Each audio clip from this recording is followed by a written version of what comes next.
מתחילים פה, כי אני לא רוצה ללכת ככה ישר לאודיון, כי אנחנו לא באים במיניבוס או באוטובוס. אז אני רוצה כמה מילים לפני שאנחנו מתחילים, לפני שמגיעים לאודיון, להגיד אותם כאן.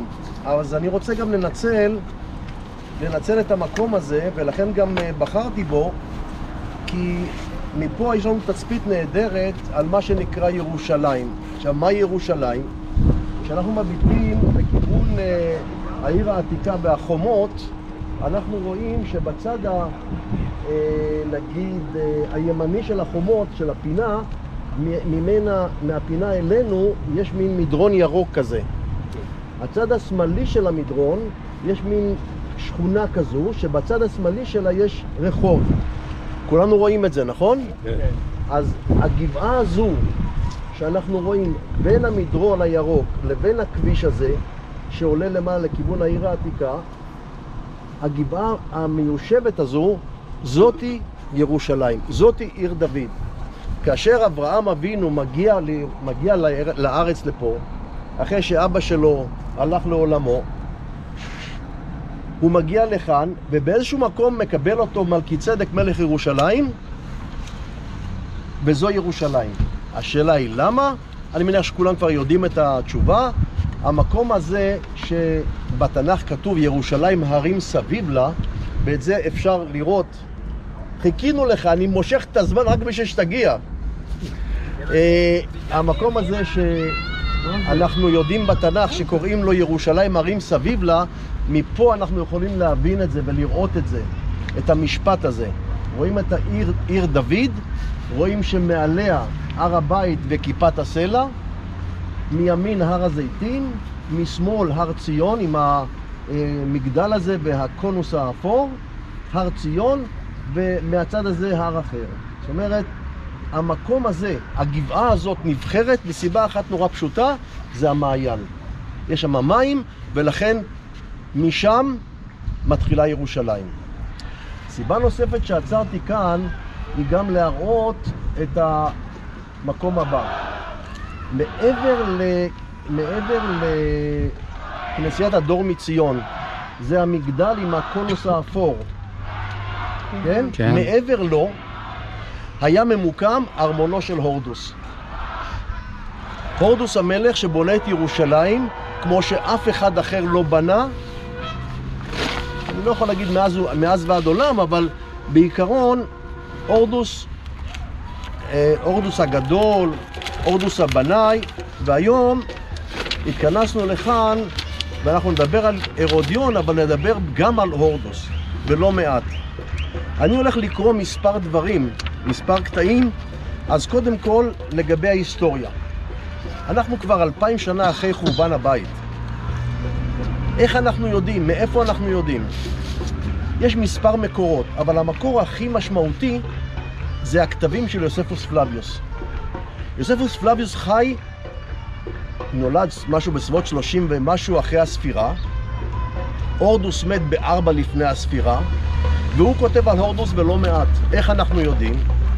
בחצרו של הורדוס היה לו חבר, תרצו איזה עיתונאי צהובון כזה שכותב את כל הרכילות מה שקורה בבית, ששמו היה ניקולאוס איש דמשק, והוא כותב הרבה ספרים שעליהם מתבסס יוספוס פלביוס. יוספוס פלביוס זה המקור הכי חשוב שיש לנו לגבי אותה תקופה. ואני אקרא קצת על יוספוס. אני יוסף בן מתתיהו, זה שהיה מפקד הגליל, זה שנשבע על ידי הרומאים, זה שאמר מיודפת הוא היה. סליחה? ביודפת. ביודפת, בגמלה, כן? ואז הוא נהיה כותב ההיסטוריה. הוא אומר לאספסיאנוס שהוא הולך להיות הקיסר, ואז אספסיאנוס לוקח אותו אליו לחצר. בכל מקרה, אני יוסף בן מתתיהו ממוצא עברי, כהן מירושלים. אני לא בן בלי שם הנני, כי אם צאצא ממשפחת כהנים עתיקה. שונה הוא מוצאו של מעמד האצילים אצל עמים שונים. אצלנו נחשב אציל מי שמוצאו מזרע הכהנים. אולם משפחתי איננה ממוצא כהנים פשוטים, כהן. אלא מהמשמר הראשון של 24 משמרות הכהנים, החשוב אצלנו מאוד, ומן המשפחה המיוחסת ביותר אשר במשמר זה. מצד אמי, הנני מגזע מלכים, זה חשוב מאוד לדעת, כי היא ממשפחת החשמונאים, אנחנו עוד מעט נגיע לעוד אחת שהיא משפחת החשמונאים, אשר העמידו לעמנו כהנים גדולים ומלכים במשך זמן רב מאוד. זה יוספוס. עכשיו, מי אתה הורדוס? מי אתה? אנחנו רוצים לדעת מי זה הורדוס. הורדוס עליו כותב ניקולאוס, ועליו כותב גם יוסף בן מתתיהו.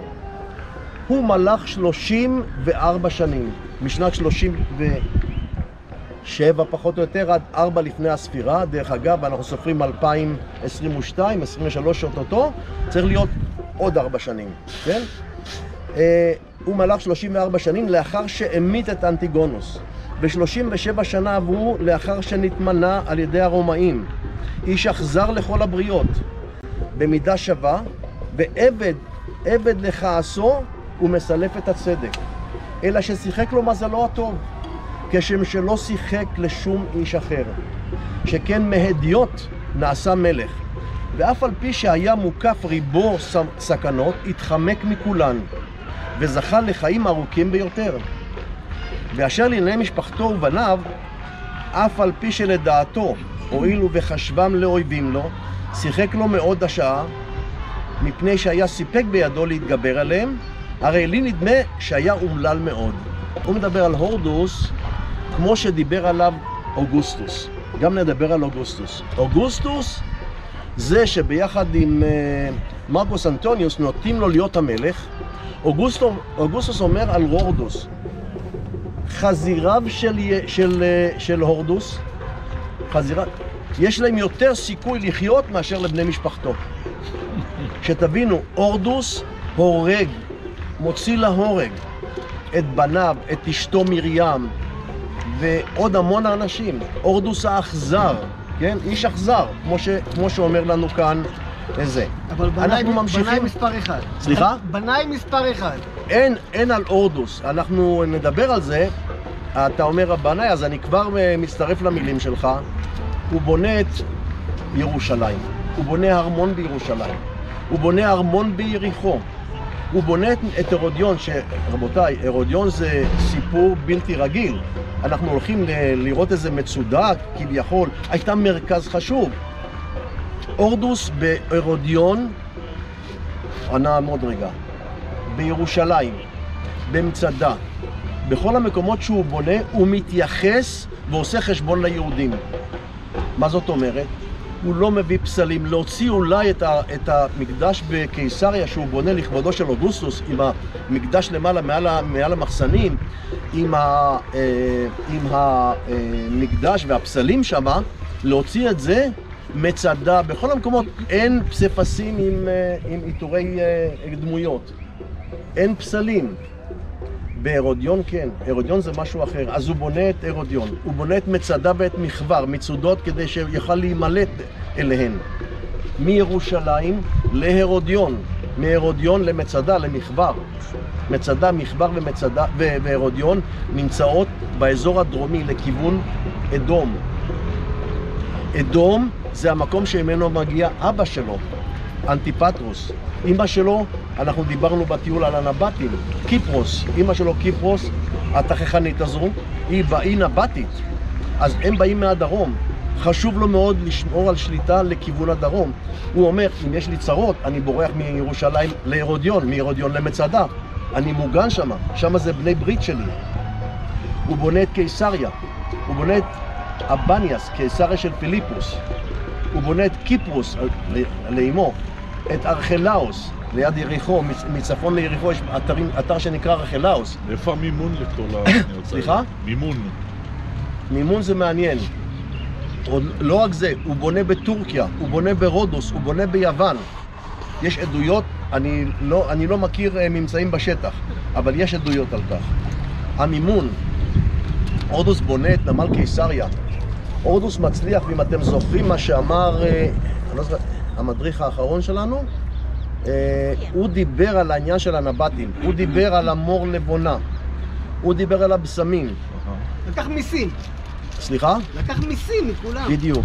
ברגע שאתה עושה אתה מביא את המסחר, את הנמל המרכזי שמביא את הסחורות לאירופה, אתה גוזר קופון, וקופון גדול. יש הרבה סחורה שעוברת, וממנה הוא גוזר, וממנה הוא זה מצד אחד, ומצד שני יש לו אנשים שהוא מכריח אותם לעבוד. הוא לוקח עבדים, הוא לוקח פה ושם. עכשיו, כמו שאמרנו, הורדוס מקבל להיות מלך בירושלים. מלך ביהודה, סליחה. הוא שומר על יהודה. כמו שדיברנו כבר, אני מניח, באחד הטיולים, עמים שונים, כמו הטורקים ואחרים, היו מביאים אנשים ממקומות אחרים כדי לשמור על הגבולות של האימפריה שלהם. אותו דבר הרומאים. הורדוס נראה להם איש חזק. אבא שלו אנטיפטרוס. אנטיפטרוס, הוא היה בחור אולי סימפטי, אבל השם שלו אנטיפטרוס. הוא מקבל מינוי מהרומאים, כיוון שהוא עוזר להם. הוא מקבל מהם איזשהו מינוי, ולאחר זמן הוא ממנה את הבנים שלו, את הורדוס בצפון ואת הבן השני, עזבו את השמות כרגע, פה ביהודה. כן? והורדוס עם הזמן לוקח את השלטון ומתחיל להנהיג פה את העסק הזה שנקרא יהודה. בכוח הזרוע, באכזריות, אבל מה, הוא מביא הרבה פריחה. זאת אומרת, יש פה איזה מין... דיסוננס. כן. עכשיו, עוד קטע אחד שאני רוצה לקרוא לפני שאנחנו הולכים, עוד שני קטעים. אחד על הקשרי משפחה של הורדוס, כדי שנבין, הורדוס זה לא איזה מישהו אחד וזהו. הוא הפציר בהורדוס לשנות סדרי החיתון שקבע, שכן משפחת המלוכה גדולה וענפה. הרי למלך היו 9 נשים להורדוס, ו7 מהן ילדו לו בנים ובנות, ואלה הם. אנטיפטרוס היה בנה של דוריס, הורדוס היה בנה של מרים, בת הכהן הגדול, יוחנן אורקנוס. אנטיפס וארכלאוס היו בניה של מלטקי השומרונית, וממנה נולדו לו גם ביתו אולימפיאס, שנישאה ליוסף, אחיינו של המלך. הורדוס ופיליפוס היו בניה של קליאופטרה ירושלמית, ופצאל היה בנה של פלס. למלך היו עוד בנות, רוקסני בת פיידרה ושלום בת אלפיס. 2 מנשות הורדוס, אחת דודניתו והשנייה אחייניתו, היו עקרות. התחתן עם האחיינית שלו. חוץ מאלה היו לאלכסנדר ואריסטובולוס 2 אחיות ממרים. אלכסנדר ואריסטובולוס, by the way, מה שנקרא, הוא שולח אותם להישפט ברומא, וברומא אומרים, אתם אשמים, חוזרים ומוציא אותם להורג, את 2 בניו. הואילו מספרם של בני משפחה היה כה רב, ביקש אנטיפטרוס לשנות את סדרי החיתון. לא חשוב. זאת אומרת, אנחנו רואים משפחה ענפה. עכשיו, מפה אנחנו הולכים אנחנו מפה ניסע להרודיון. לאחר שהציב זכר עולם לבני משפחתו ולידידיו, פנה הורדוס לשמר גם את זכרו שלו. הוא בנה מבצר על הר הקרוב לארץ ערב, וקרא לו על שמו, הרודיון. במרחק 60 ריס מירושלים. בנה תל, מעשה ידי אדם, צורתו צורת שד. וקרא גם לו בשם זה. אך איתר אותו ביתר פאר. את ראש התל הקיף מגדלים עגולים, ועל השטח המוקף במגדלים אלה בנה ארמון מפואר מאוד. לא רק מראה החדרים מבפנים הארמון היה מרהיב ביופיו, אלא גם הקירות והקרקובים והגגות מבחוץ היו מאותרים באושר רב. בהוצאות עצומות הביא שפע של מים ממרחקים, ומכיוון שהתל היה גבוה למדי, על אף היותו מעשה ידי אדם, בנה בעלייה לראשו מערכת מדרגות, 200 במספר, משיש בוהק בלובנו. למרגלות התל בנה ארמונות נוספים, לאחסן בהם את רכושו ולארך בהם את ידידיו. וכך דמתה המצודה בכל אשר הכילה לעיר, אך שטחה לא עלה על שטח של ארמון. זאת אומרת, במבנה קטן, במצודה, בער, שדרך אגב מתחיל כגבעה, שאותה או בה נערך קרב מאוד מפורסם בין הורדוס לחשמונאים, שהוא ניצח בו, ואז הוא בורח, למרות שהוא ניצח הוא בורח לכיוון מצדה. במצדה הוא משאיר את משפחתו, את מרים ואחרים, והוא ממשיך לאדום, ואז הוא בא לאסוף אותם, ואז הוא מקבל את המינוי מאוגוסטוס, ואז מתחיל כל הסיפור. אנחנו עומדים פה בצד של הרודיון, הרודיון מעלינו. אני העטתי בדרך לכאן כדי שגם אתם תתרשמו מהמבנה הזה, מההר הזה, שדרך אגב הוא מלאכותי. אני הסברתי שהיה פה קרב בשנת 40 לפני הספירה בין הורדוס לבין החשמונאים. עדיין זה לא היה בצורה הזו, הייתה גבעה רגילה, אוקיי? עכשיו, כשהורדוס בונה אותה, הוא מעיף המון חומר מהצדדים ובעיקר מהצד השני. בעיקר מהצד השני, ואז הוא יוצר את המבנה הזה. נעזוב שנייה אחת את ההרודיון, ורק נביט לכאן למטה, כאן למטה למרגלותינו עובר נחל חריטון. אני מניח שחלקכם שמע על המנזר או על הנזיר הזה שנקרא חריטון. חריטון היה נזיר שמגיע לכאן במאה הרביעית לספירה, ומקים פה מה שנקרא לאורה. לאורה זה מקום מרכז שבו מתכנסים בסופי שבוע, ובמשך השבוע כל אחד עושה מדיטציות אם אתם רוצים, התבודדות, התכנסות בתוך עצמו, לימודים, whatever. ובסוף השבוע יש תפילות ויש... חינגה. כולם חוגגים. גם היום עושים ככה. אז יש את מנזר חריטון, יש את המנזר, פה היה המנזר הראשון שהוא הקים, יש את מערת חריטון, בטח אתם מכירים. מקומות נוספים שאתם בטח ראיתם, שמעתם או הייתם, זה בוואדי קלט, את סנט ג'ורג' שגם אותה הוא מקים, את מרסבה. כל האתרים האלה, וגם במצדה דרך אגב, היה מרכז, קטן אמנם, של נזירים. כל העסק הזה מסתיים בשנת 614, לכל המאוחר 640 לספירה. 614 זה הזמן שבו מגיעים פה שבטים מפרס, והורסים פה את כל מבני התפילה, בין אם זה בתי כנסת, בין אם זה מנזרים או כנסיות, אבל זה היה המקום. בהמשך הדרך פה נמצא הכפר הזה, כפר הנוקדים, שפה מגיע החבר שלנו, איך קוראים לו? ליברמן. זה היישוב הזה? כן, נוקדים. זה נוקדים? ממש פה. לא, באיפה תקוע? תקוע זה בהמשך. תקוע תקוע בהמשך. זה נוקדים. איך אומרים? באים מרמים לתקוע. אז פה זה תקוע, כן? זהו. עכשיו, כל השאר עברנו בדרך, ואתם ראיתם את השלטים האדומים שאסור להיכנס לישראלים. אנחנו עוברים בעצם בתוך השטחים, כאשר רוב האוכלוסייה מסביב לנו היא אוכלוסייה פלסטינאית, ערבים, תקראו להם איך שאתם רוצים, כפרים כאלה, אחרים. היישוב הגדול, השכונה שעברנו, שהיא ממש מולנו שם, זהו הר חומה. הר חומה שהיא למרגלות בית לחם. בית לחם משמאל לשכונה ומימין לירושלים. זהו. עוד דבר אחד, אתם רואים פה את האבנים האלה, אבני דרדור, שאנחנו מכירים אותם גם ממצדה למשל. זה אבנים שהכינו אותם המורדים במרד הגדול כדי לדרדר אותם על הרומאים. מסתבר שחלק גדול מהאבנים נשארו במקומם כי הם לא הספיקו, הרודיון נכנעה יחסית מהר, אבל כן מצאו אותם למרגלות הגבעה, או יש עדיין עוד כמה, כנראה ילדים, כשעשו פה את החפירות של שנות ה-60, לפני בואנו לאזור הזה ב-67, עשו פה חפירות, פרנסיסקנים ואחרים, אז הילדים של המקום פשוט דרדרו אותם למרגלות הגבעה, ושם אספו אותם, הביאו אותם לכאן. טוב, אנחנו מתקדמים, נלך מפה. אנחנו על ספר המדבר, ממש על השפה של המדבר. כדי לחיות צריך מים. אז הורדוס מביא מבריכות שלמה, באמות מים, מביא לכאן מים לעיר הזו. באמות דמיינו מים? לכם, סליחה? באמות מים הוא מביא? באמות, כן. הורדוס הבנאי, אתם עשיתם בשביל מקטע 2, הלכתם לאורך האמות בקיסריה, אמות מדהימות. אז זה כאילו בועז קלי קלות. הוא מביא באמות מים גם לכאן, אבל גם לירושלים. הוא מביא הרבה מים, מביא אמת מים, כי הרי בבית המקדש עושים את הקרבת הקורבנות 3 פעמים ביום. ידוע, נכון? בוקר, צהריים וערב. ואז צריך הרבה מים לשטוף.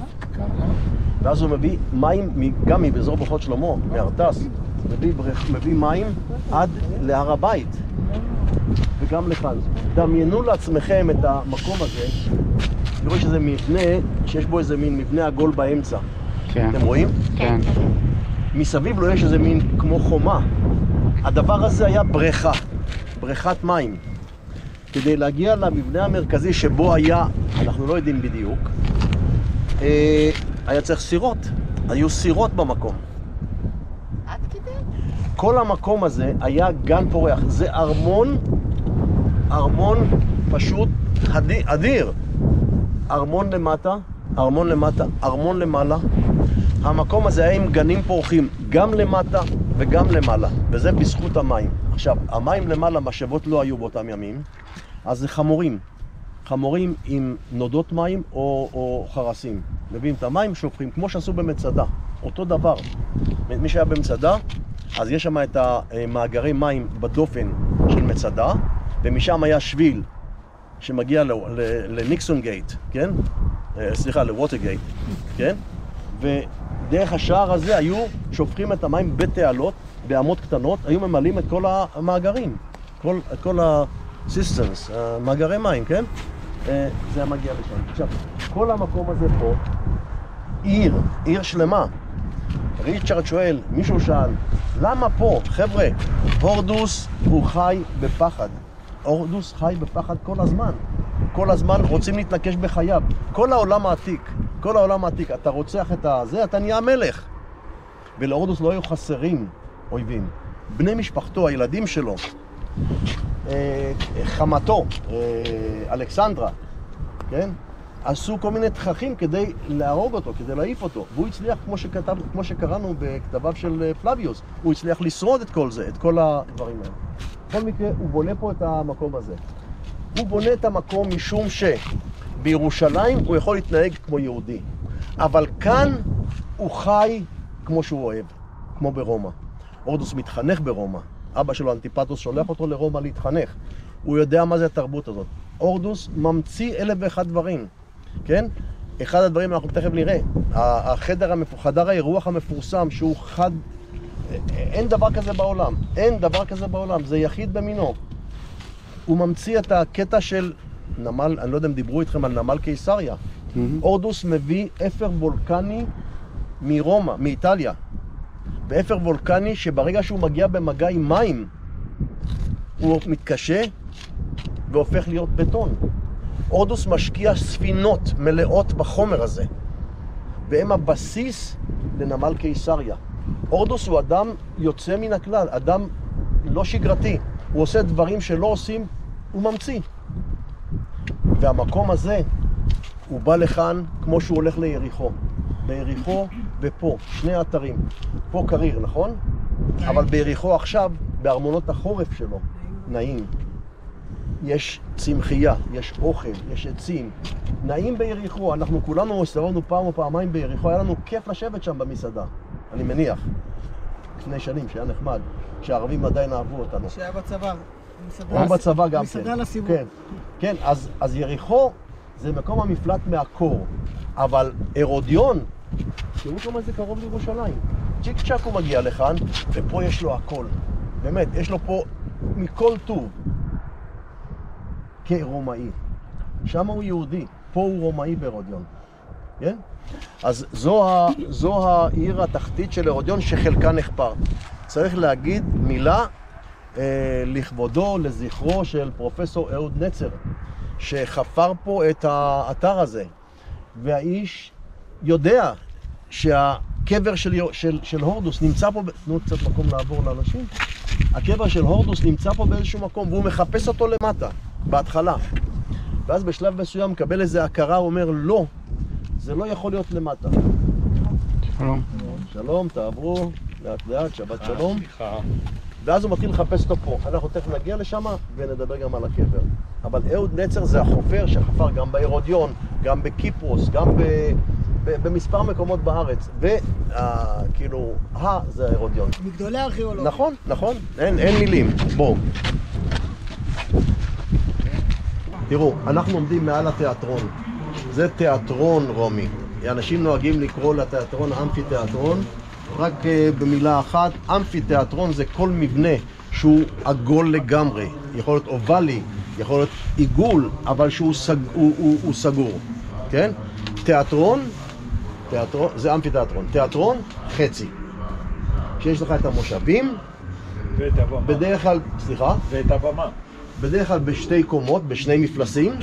שני מפלסים, אתם רואים מפלס אחד כאילו עשוי, והשני ככה שהוא די הרוס. יש למטה את האורקסטרה, המקום העגול הזה. עד החומה הקטנה היא שעליה, בהמשך לה, נמצאת הבמה, כן?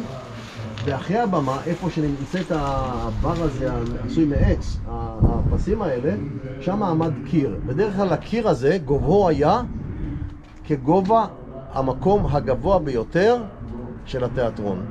ואז זה יוצר מקום סגור, כך שהאקוסטיקה היא פרפקט, ממש נהדר. לא צריכים רמקולים, לא צריכים חשמל, לא צריכים כלום. ברגע שמישהו עומד ומדבר, משחק וזה, רואים אותו מכל המקומות, וגם אפשר לשמוע אותו מצוין. האורקסטרה זה לא מקום שהיו עומדים עם הוויולין, עם הכינורות וטופים וזה. האורקסטרה זה המקום שבו הייתה להקה של אנשים שהייתה עומדת ושרה, כן? עכשיו, בדרך כלל יש בשני הצדדים, ימינה ושמאלה, מעברים שאפשרו גם כניסה של בעלי חיים. כאילו במשחקים עצמם, היום בתיאטרון אתה רוצה ג'ירפה, אתה שם את הבן אדם, שם לו ראש של ג'ירפה, והוא הג'ירפה, או סוס, רקווס, לא משנה מה, אתה הולך, יש לך את הסוס, אז סוס, תביא סוס, רוצה שיירה, תביאו רוצה פיל, יש גם פיל, כן? גמלים, גמלים. אז זה נכנס משם. יש מקומות שגם אפשר לעשות שם משחקי מים. אפשר היה למלא את המקום של האורקסטרה, למלא אותה במים, ואז אפשר להשית איזשהו סירות, הכל תלוי בטיב ההצגה. עשו פה גם קרבות של גלדיאטורים? לא, לא, קרבות של גלדיאטורים זה לא פה. זה מקום מסוים שהוא סגור. זה באמפיתיאטרון, קולוסיאום לדוגמה. יש שתי דוגמאות בארץ, אחת בבית גוברין ואחת בבית שאן. בבית שאן בדרך כלל לא מכירים את זה. דרך אגב, בבית שאן האקוסטיקה הכי טובה מכולם. אני לא מדבר על התיאטרון. כן, כן, הבנתי. אני מדבר על הארנה הזאת, על הזירה הזו שהיא אובלית, שבה אפשר לראות עד היום, אפשר לראות את החדרים ואת המקומות שמהם יצאו חיות או גלדיאטורים. אז זה נעשה שם. בתיאטרון זה משחק, שירה וכן הלאה. רגע, אבל בקיסריה יש את המרוץ, בקיסריה יש את המרוץ סוסים. יש היפודרום. היפודרום, זה לא למלחמות גלדיאטורים. העולם הרומי היה בנוי בלחם שעשועים. היה תיאטרון, היה אמפיתיאטרון, היה מקום לשירה, היה למרוצי סוסים, למרוצי מרכבות. חבר'ה, שותים ונהנים מהחיים. ואם אתה לא נהנה מהחיים, ואם אתה רוצה לעשות בעיות, כמו ג'יז למשל, אתה נחשב אויב האימפריה, ואז אתה נמצא על הצלב, זה כל הסיפור. אתה איתנו או נגדנו, בעיני הרומאים. זה הקטע שלהם. אז אנחנו רואים את הדבר הזה. עוד כמה דקות אנחנו ניכנס פה לחדר שאני חייב לקרוא. מה אני אגיד לכם? זה מחייב קריאה. תראו, המלך אורדוס קיבל את המינוי שלו מאוגוסטוס ומרקוס אנטוניוס. מרקוס אנטוניוס לימים מתאהב בקליאופטרה, זאת היפהפייה ממצרים. ואז יש קרב מפורסם בשנת 31 לספירה, 31 לפני הספירה, סליחה, 31 לפני הספירה, יש קרב, נקרא קרב אקטיום, שבו קליאופטרה ומרקוס מפסידים, הם בורחים למצרים, קליאופטרה וזה מתים שם ומתאבדים ונגמר הסיפור. עכשיו, הורדוס שמקבל את המינוי להיות מלך, כמה זמן הוא הלך? משנת 37 עד 4 לפני הספירה, 33 שנה. ברגע שהוא מקבל את המינוי להיות מלך, הוא נאמן. הוא נאמן למי שאומר לו. מי אומר לו? מרקוס אנטוניוס ואוגוסטוס. אבל הוא במקרה שלנו נאמן לקליאופטרה ולמרקוס אנטוניוס, שהם השכנים פה. והוא רוצה להצטרף, רבותיי, הוא רוצה להצטרף לקרב כנגד אוגוסטוס. ואז הם מפסידים. עכשיו, אורדוס בעצם הולך לאבד את הראש. מה שהוא עושה, הוא בפעם השנייה הולך להיפגש עם אוגוסטוס ומרקוס אגריפה, להגיד להם, חבר'ה, אתם צודקים, אני רציתי להצטרף עוד לא. שאתם רוצים. תודה. אין הרבה אנשים היום. אני רציתי להצטרף למרקוס אנטוניוס ולקליאופטרה כי אני נאמן להם, וכמו שהייתי נאמן להם, אני אהיה נאמן לכם. רבותיי, כשהוא הולך, וזו הפעם השנייה שהוא הולך, אז בפעם הראשונה הוא נותן ליוסף, הגיס שלו. אתה רוצה להיכנס? לא, אני רוצה. בבקשה, תעברו. סליחה. לא קרה שום דבר, הכל בסדר, הכל בחיובי. אז בפעם הראשונה הוא נותן ליוסף, גיסו, הבעל של שלום, אחותו, אומר לו, תקשיב, אח שלי אומר לו, אני הולך עכשיו. אם במקרה אני לא חוזר, אתה הורג את מרים. רבותיי, הוא היה מאוהב, שמענו על 9 נשים, אבל מכולן הוא אוהב את מרים. מרים, אשתו החשמונאית. אומר לו, אם אני לא חוזר, אתה... מרים מגלה את זה, ואומרת לו, אתה לא בסדר, אתה לא בסדר, אתה לא בסדר. ואז פעם שנייה שהוא נוסע, אומר לראש לשכה שלו, אני שכחתי את שמו כרגע, זה לא חשוב, אתם גם כן לא תזכרו את זה אחרי דקה. אומר לו, תשמע, אני הולך, עכשיו, הוא אומר, מרים אומרת לו, תשמע, הרוד, יקירי, תעשה טובה ותיתן לבחורצ'יק הזה איזשהו ג'וב ככה נחמד. תן לו איזה ג'וב נחמד, אתה מאוד נחמד, אהבתי את מה שעשית, ואהבתי, כל הכבוד לך. לא הרבה עושים את זה. אומרת לו, תן לו איזה ג'וב טוב. הוא אומר, בסדר, יהיה בסדר. ולא הוא אומר, תשמע, אני עכשיו הולך. אם אני לא חוזר, מרים, טק טק טק. הוא חוזר, אומרת לו, אתה חתיכת כלב, זה כבר פעם שנייה, וזה, מה אתה עושה? אתה רוצה ככה? אתה רוצה שאני אמות? הוא מבין, לא יודע אם זה נכון, אף אחד לא יודע אם זה נכון. הוא היה חם מזג, הוא היה מתחיל משהו, והוא לא מפסיק, בא לו משהו רעיון בראש, הוא עושה אותו. תיק, הוציא את ההוא להורג, הוא הבין שהיא שכבה איתו. שכבה איתו, למשפט. במשפט היא לא מגנה על עצמה. היא לא מגנה על עצמה, והיא מוצאת להורג. הורדוס, אחר כך אני אספר לך מה קורה איתו. אבל אותו הורדוס שלא מצטרף לקרב, כי קליאופטרה אומרת לו, אתה תישאר פה, תשמור על הנבטים.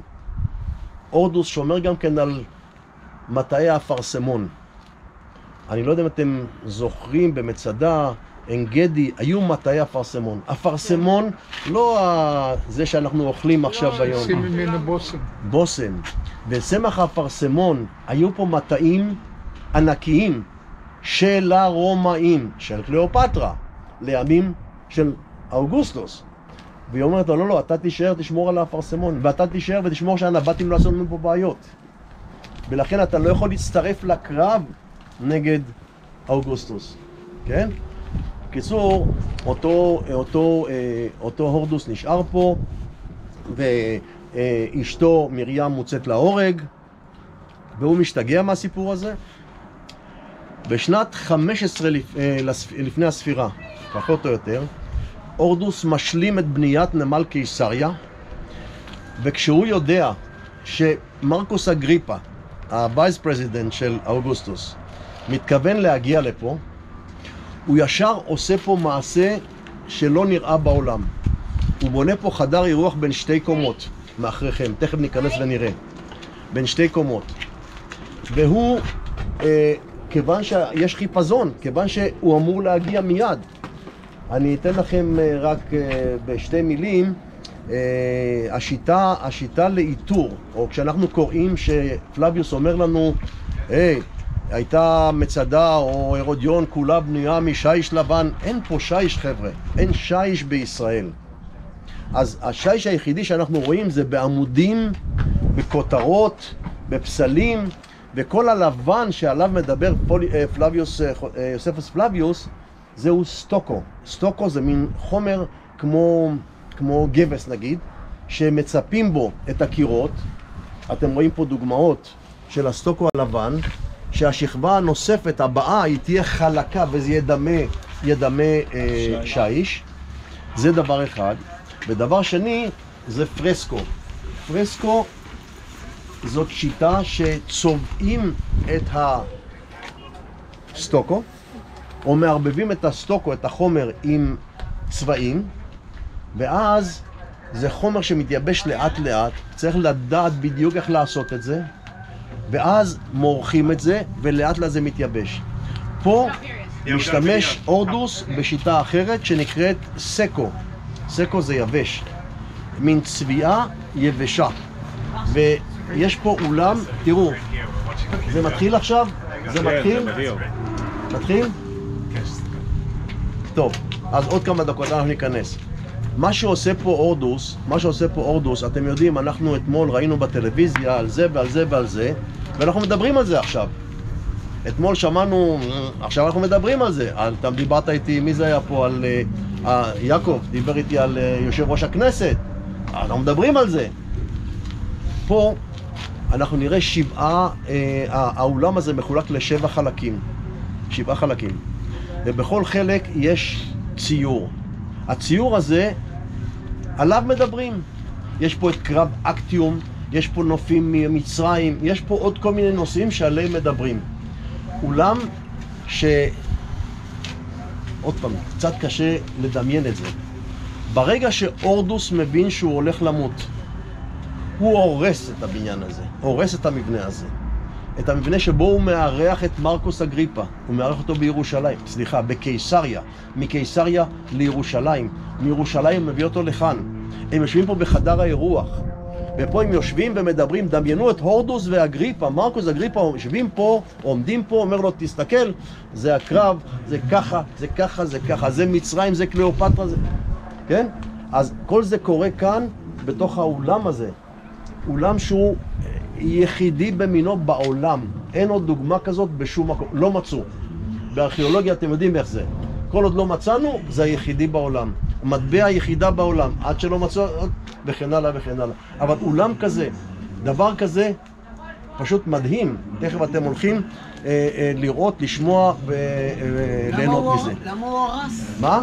למה הוא הרס? הוא הרס את כל הזה, גם את התיאטרון, גם התיאטרון, וגם את החדר, את שתי הקומות, והוא עושה אתם ראיתם על המודל, ראיתם שההר הוא שטוח כזה, בצורת קונוס, נכון? כן, אבל למה הוא לא קיבל טופס 4. זה הופך להיות אחוזת הקבר שלו.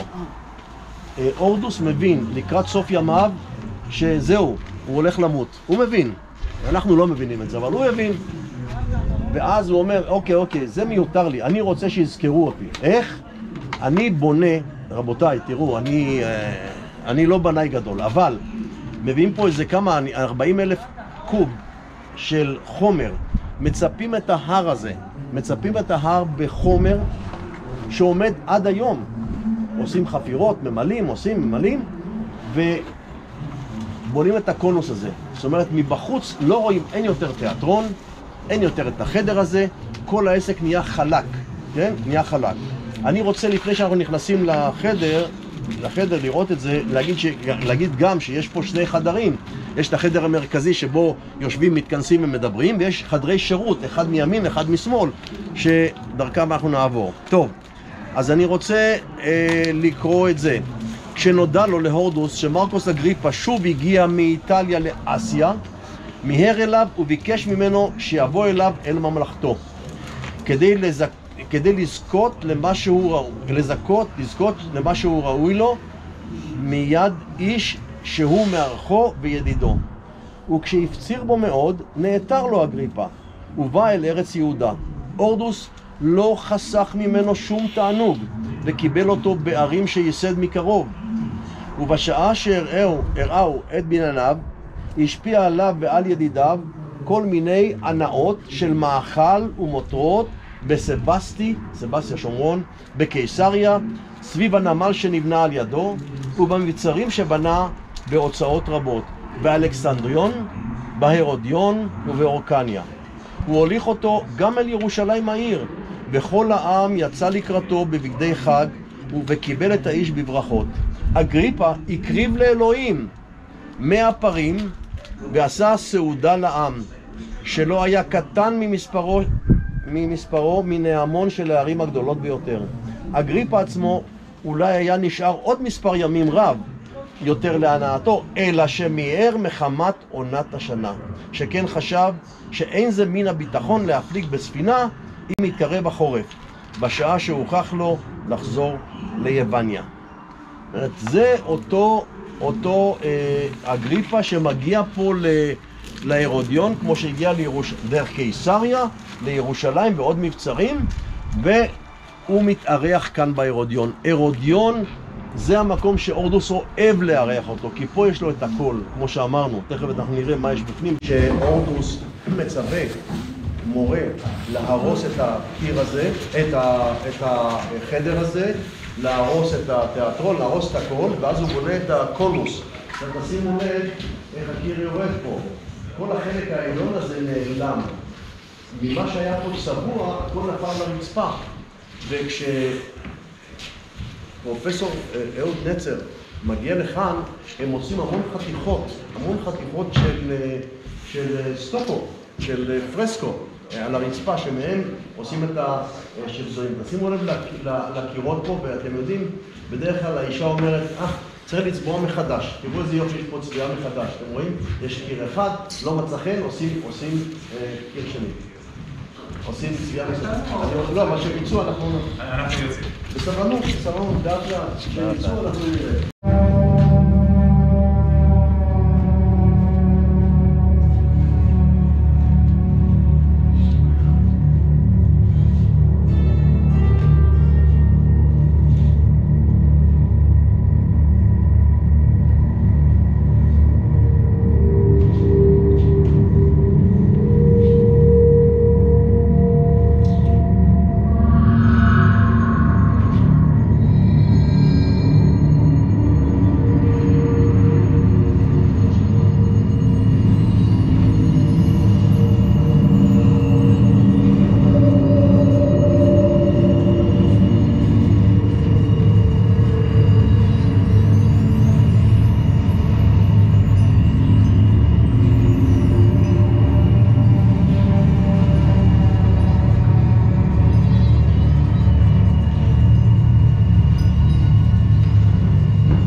חזרתי לכאן, להרודיון, אל התיאטרון הזה.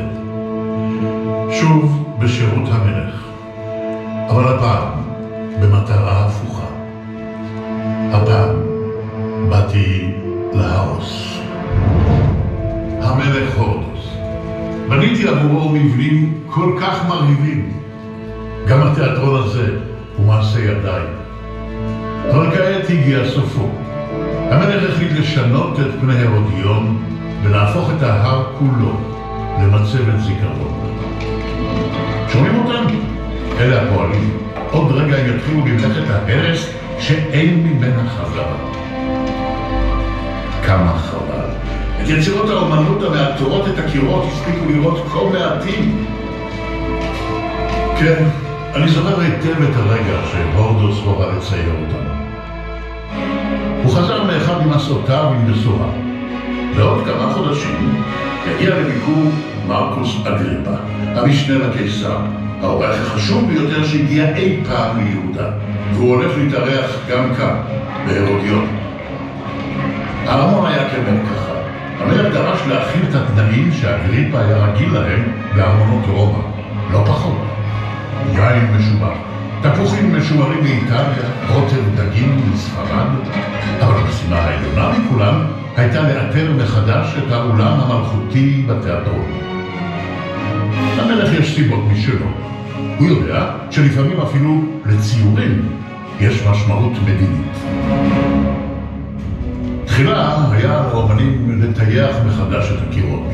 לאחר מכן הם פיסלו את החלק העליון של החדר בתבליט סטוקו שהוא טיח מיוחד. כמה נפלא העיטור הזה. הוא מעניק לקירות השטוחים נפח, כאילו הם מסוטטים באבן. את שטח הקירות חילקו האומנים בעזרת עמודים מפוסלים לטיח, מאותרים בערים, ובראשם כותרות.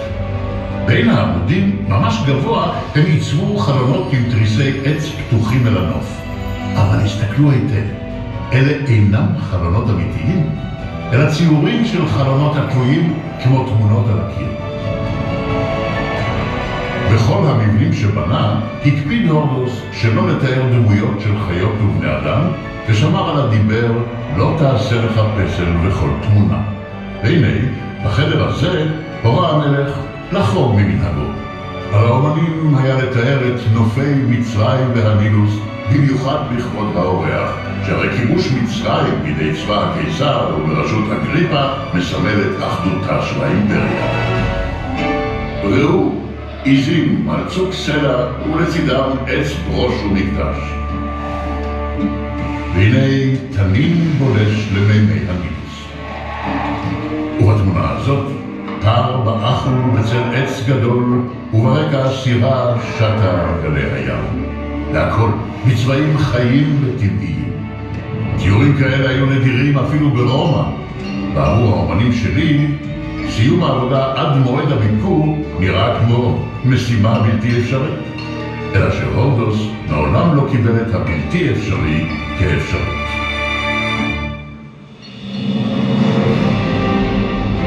והנה הגיע הרגע הגדול. מרקוס אגריפה, המשנה לקיסר, נכנס בשערי נמל קיסריה. העיר לבשה חג והמונים יצאו לקבל את פני האורח רם המעלה. מכאן התחיל המסע שהורדוס הכין לאגריפה, אל פנים ארץ יהודה, אל גבול המדבר, אל הרודיון. ככל שנמשך הביקור, אגריפה הלך והופתע יותר ויותר. הוא לא ציפה למצוא כאן, בקצה הנידח של האימפריה, פאר והדר שכאלה. הוא התמוגג כשזיהה את טעמו של היין מכרם מפורסם בקמפניה, אותו יין שהוא נוהג לשתות בביתו. אבל לאגריפה נכונה עוד הפתעה אחת, גולת הכותרת של כל מחוות ההוקרה. המלך הוביל אותו אל הקומה השנייה של אולם האירוח המלכותי. נפעם עמד אגריפה מול ציור של קרב ימים. הוא זיהה אותו מיד, קרב אקטיום, ניצחונו הגדול ביותר, שבו הכריע את מרקוס אנטוניוס וקליאופטרה והגיש לאוגוסטוס הקיסר את מצרים על מגש של כסף. התיאור היה כה מדויק, עד כי הזיכרונות הציפו את האורח, ולרגע קט הוא חש שהציורים קמים לתחילה.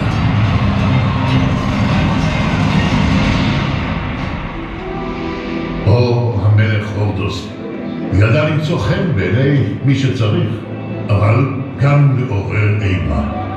האיש האכזר הזה היה בעל כישורים בלתי רגילים, אריה ושועל באדם אחד. ימי מלכותו היו יוצאי דופן, הממלכה פרחה, המסחר שגשג, אנשים חיו טוב. על אף כל חיצי הביקורת הארסיים שהופלו כלפיו, תמיד חשבתי שאסור לשכוח את גדולתו של המלך, ששינה את פני יהודה יותר מכל קודמיו. אבל השנים חולפות, והמלך מרגיש את קיצו הולך וקרב. הוא יודע שההצגה לא תימשך לנצח, ולכן הביא אותנו לכאן, אל החדר הזה. שוב, הפעם, כדי להרוס אותו, לחסותו באפר, ולהפוך את ההר כולו לאחוזת הקבר הנצחית של הורדוס, מלך יהודה.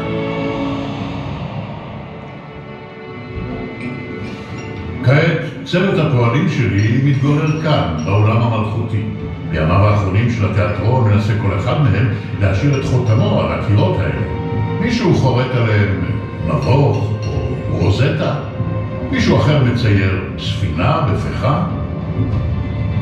גם אני חש שסופי קרוב, ונראה שזאת תהיה עבודתי האחרונה. אך בטרם אלך מן העולם הזה, הייתי שמח לגלות דבר אחד. האומנם הכל נידון להיעלם ברבות הימים? האם גם בעוד 2000 שנה ידעו מי היה הורדוס מלך יהודה? מי יודע? אולי אי שם באופק הרחוק של העתיד הלא נראה לעין, ישוב התיאטרון הזה להיות הומה אדם, ובין כתליו עוד יישמעו קולות שיחה ומנגינה. מי יודע?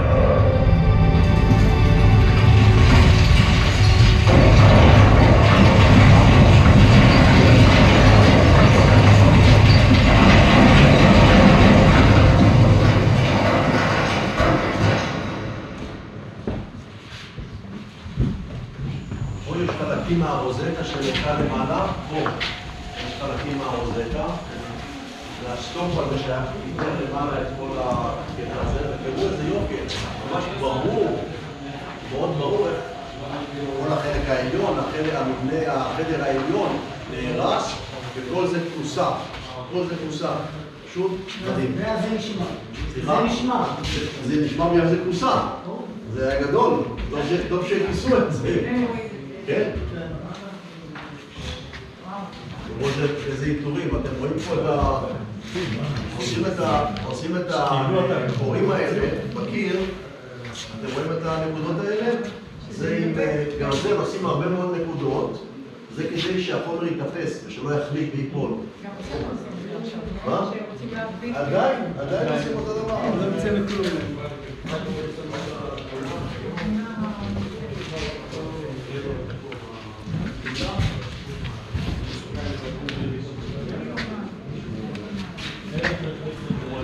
אני חושב, רגע, רוצים ללחוץ על איזה משהו.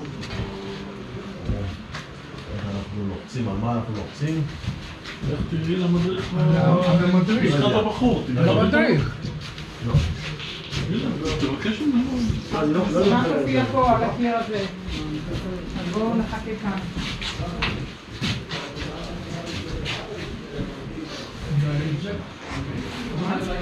לא, כי המצלמה פה שם.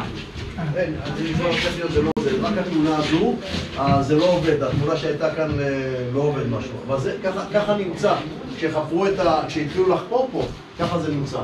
לא, אבל תראו, זה באמת מדהים, הקטע הזה הוא קטע שאין, לא קיים בשום מקום. בואו נצא. אתה רואה את זה, פה במקום הזה היה איזשהו מין פיגום כזה, כן, בחפירה, ועליו יושב פרופסור אהוד נצר, ונופל לאחור, מקבל מכה בראש, לוקחים אותו לבית חולים, ונגמר. 3 ימים אחרי כן, הוא הלך לעולמו, אבל זה החופר, העקשן, הוא רוצה להיקבר כאן. העקשן, שזה, אז אני לא נכנס לדברים האלה, זה מה שחשוב. יצא כמו ש... מה? בן כמה הוא היה? 80 ו... לא היה 80, 70 ומשהו. 70 ומשהו, לא... צעיר. בגילנו כזה. כל ימים. בואו, הנה. הנה, מ-10 פרופסור נצר בשבילך. כמה זה? מה, 34? 76. 76. למדתי, קרוב ל-80. 76 זה לא קרוב ל-8. זה קרוב ל-75.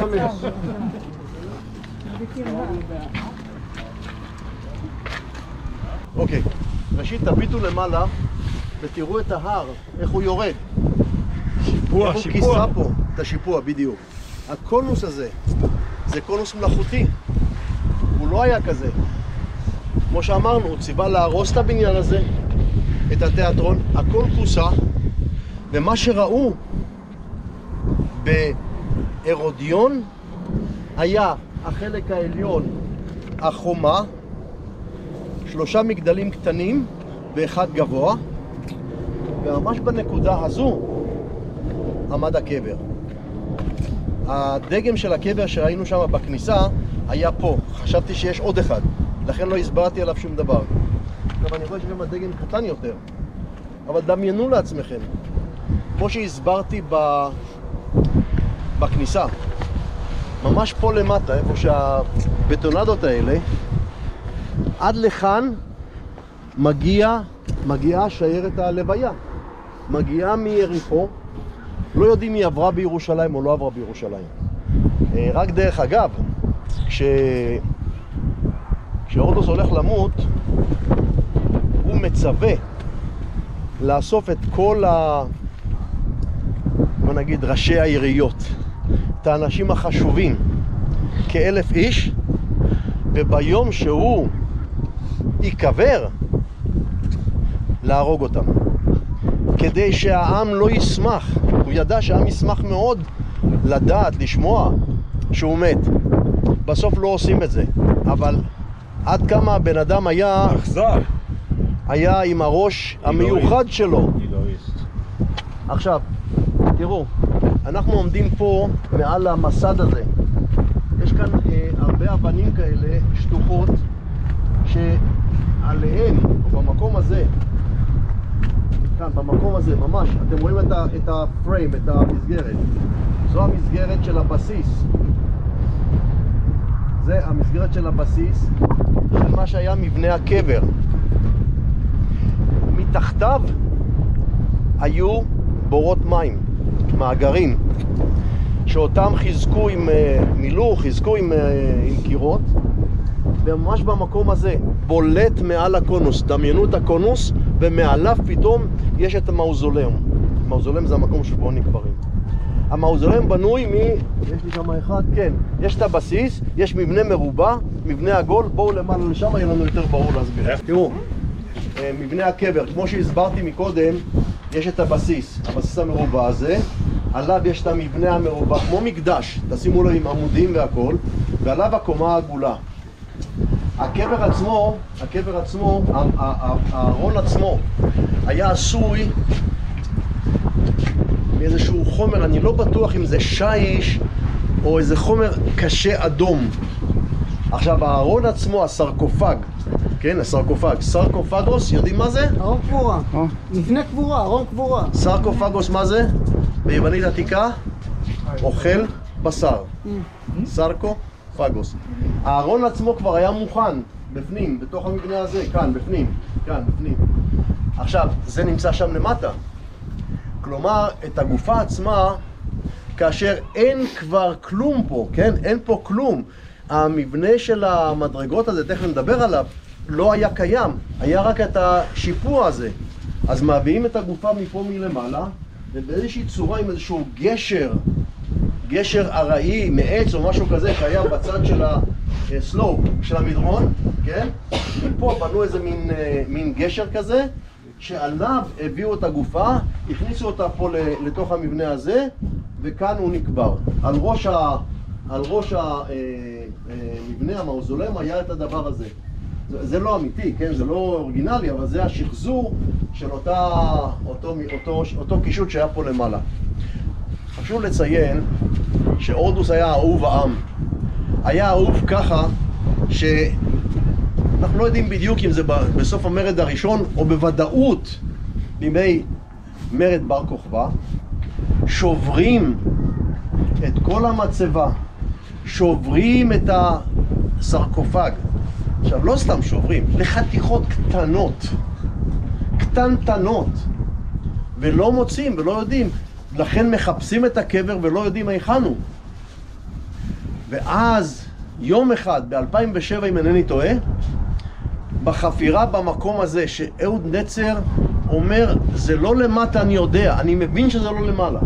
ומתחילים לחפור כאן באזור הזה, ובשלב מסוים, ממש בסוף היום, מוצאים חתיכה אבן אדומה, והוא אומר, זהו.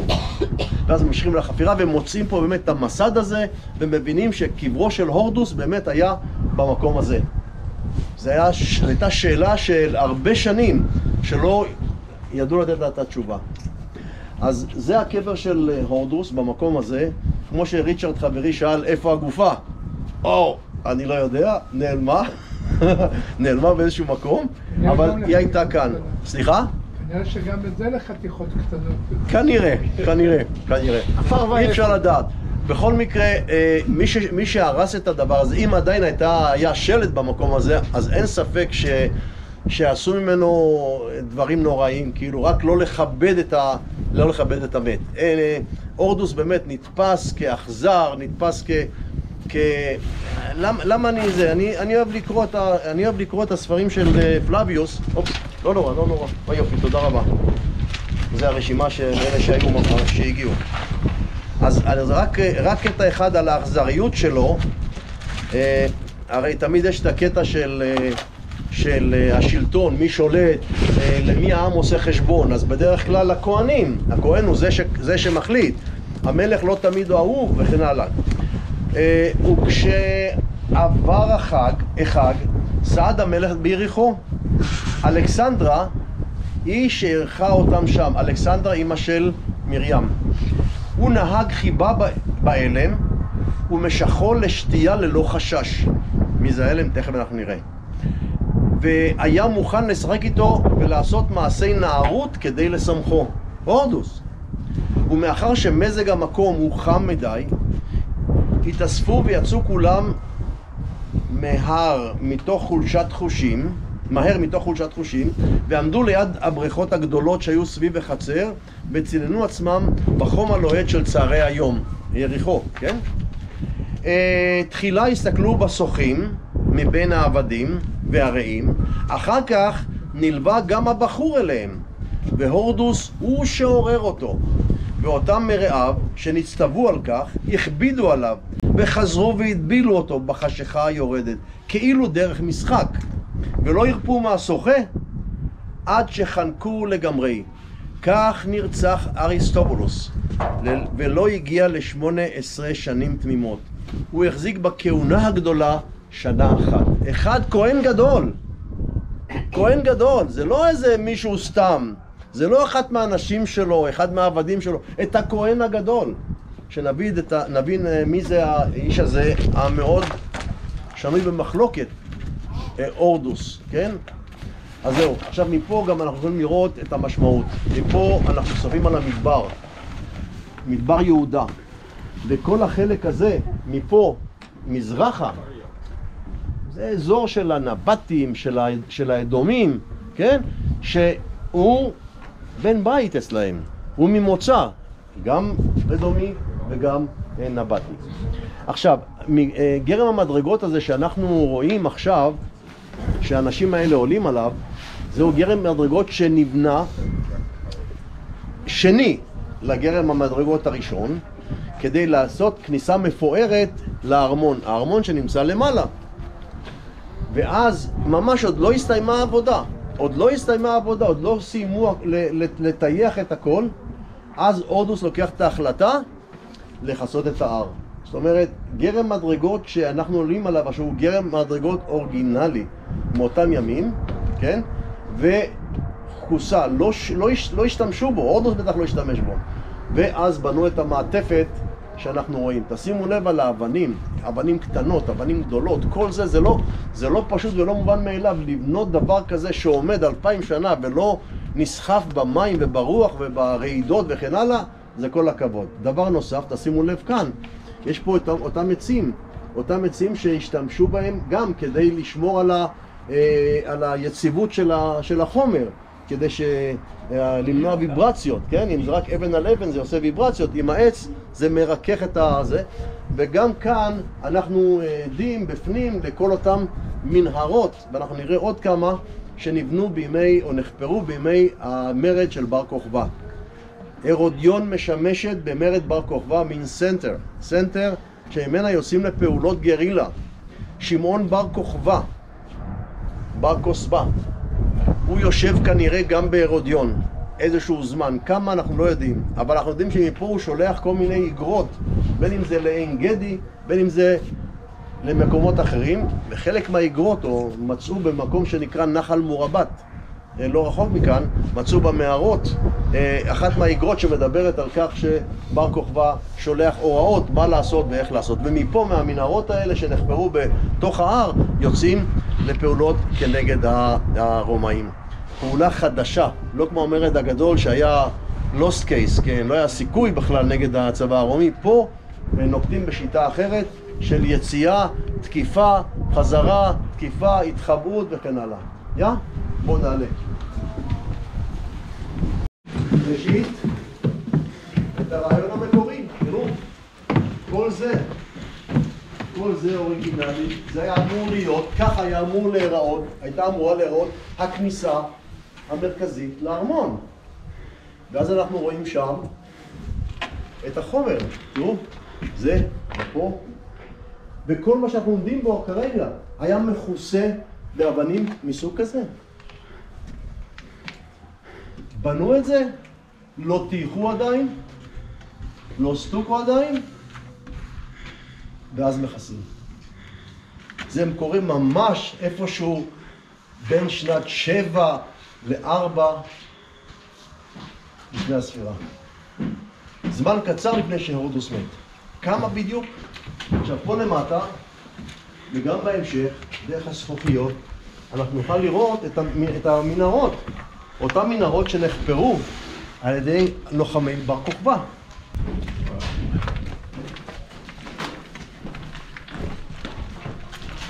טוב, זה חדר הכניסה. הפרסקו שאנחנו רואים כאן, אותן מסגרות צבעוניות, אנחנו רואים אותם צבעים, אותם דגמים גם במצדה, מי שמכיר. זה חדר הכניסה. עכשיו אנחנו צריכים לדמיין משהו. הטופ של ההר, החלק העליון של ההר, הוא מין עיגול כזה, אוקיי? מתחת, בהיקף של העיגול, רק צריכים לדמיין, כי עדיין עובדים על זה. בהיקף של העיגול מלמטה יש, אתם עומדים טוב, 7 קומות של מחסנים. אפשר לראות חלק מהם פה. רק התחלה.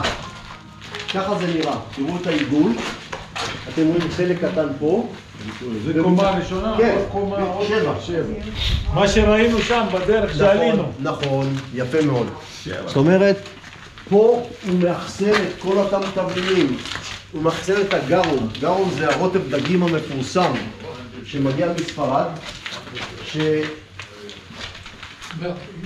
אי אפשר ארוחה של מלכים בלי הרוטב הזה.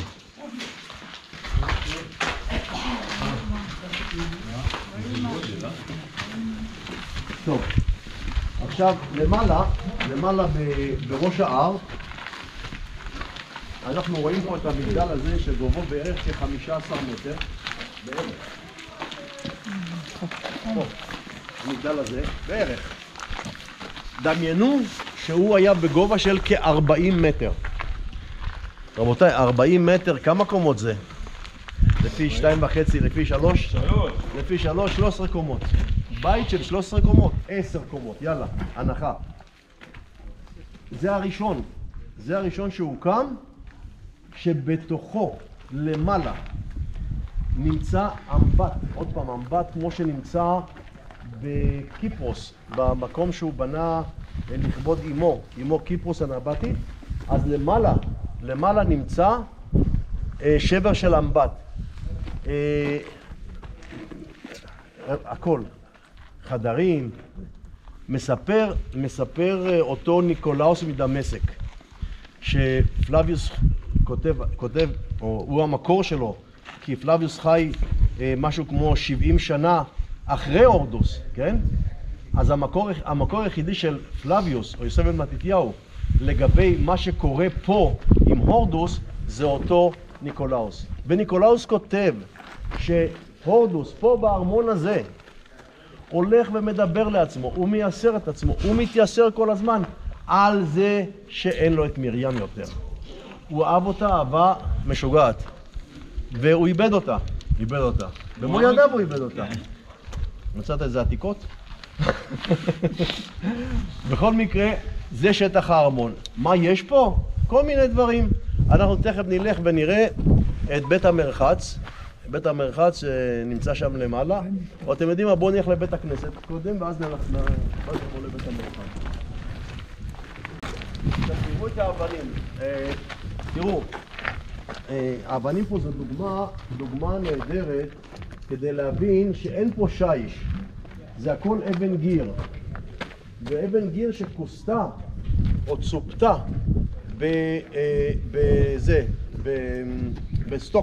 בסטוקו לבן, ואז היא קיבלה מראה של שיש, אבל אין פה שיש, כן? אפשר להביא איזה חפץ אחד, אפשר להביא איזה כותרת אחד, איזה עמוד אחד, אפשר, אבל בדרך כלל אין, אתה לא רואה בשום מקום. בקיסריה למשל, אז כשמסתובבים שם אתה יכול לראות הרבה עמודים, הרבה כותרות, הרבה בסיסים של שיש, אבל זהו, לא קירות, לא לוחות, כמעט ולא, אוקיי?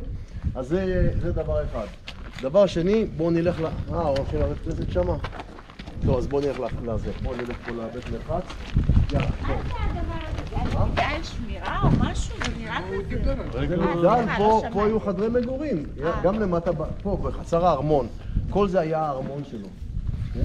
זה קצת קשה להבין, יש פה את הארמון כאן. זה החצר. כל זה, יש פה את הבית מרחץ, תכף אנחנו נלך לשם, ניכנס פנימה לחדרים האלה.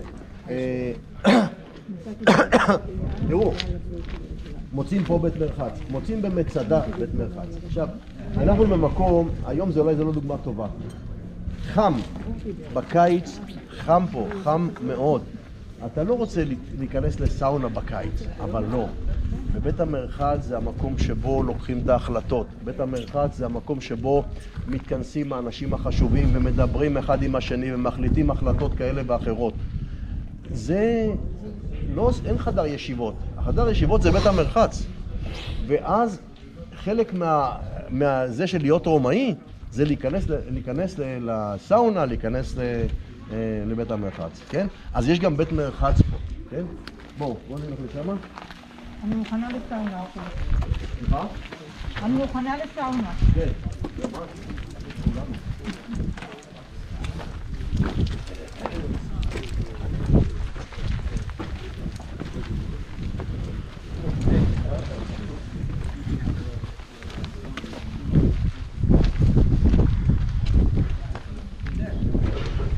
בואו, תראו, כמו שאתם רואים פה בכניסה, הכניסה היא פה, פה נכנסים, אתם רואים את התאים פה, שמים את הבגדים כל אחד, ויש מספר חדרים. החדר מספר 3 זה החדר הפושר, זה החדר הזה, תכף אנחנו ניכנס אליו, זה החדר פה, החדר עם הכיפה המושלמת הזאת, משהו בלתי רגיל. החדר הפושר זה חדר שנקרא טפידריום, זה חדר שאתה נכנס אליו כדי שגופך לא יקבל מכה, לא של קור ולא של חום. אתם יודעים שאם אתה נכנס במדבר למשל, מי שקופץ או קפץ פעם בעין עוף דת, המים שם קרים, אתה בא מ-40 מעלות ואתה קופץ למים אפילו של 20 מעלות, אתה יכול לקבל בומבה בלב, כן? אז לכן בבית המרחץ תמיד יש חדר הטפידריום. גם יש חדר נוסף, החדר הקר, שנקרא פריג'ידריום, הטריידמרק. הפריג'ידר מגיע מפה, לא מגיע משום מקום אחר. וכשאתה נוסע לאיטליה ואתה נכנס למסעדה ואתה רוצה לאכול מרק, מה אתה אומר לו? קלדריום. קלדריום, בדרך כלל קלדו זה חם, אז הקלדריום זה החדר החם. אנחנו נמצאים פה בחדר החם, כן? בחדר החם יש את החדר הפושר, למטה יש את האלה, איך זה נקרא? העמודים האלה, שעליהם יושבת הרצפה. החימום נעשה למטה, ובקירות, בדרך הקירות, יש כאלה צינורות חרס שהחום הולך מלמטה ודרך הקירות. אתם יודעים, זה צינורות חרס שיש להם כאילו 4 חורים, מלמטה, מלמעלה ומשני הצדדים. וברגע שהאוויר החם נכנס מתחת לרצפה, הוא עובר ומקבל כאילו טמפרטורה אחידה בכל החדר. מה שעושים היום חימום תת-רצפתי. ממש ככה. בואי, היא מראה לנו את החדר הזה. זה המפתח פה? כן. בואו תראו, איזה יופי.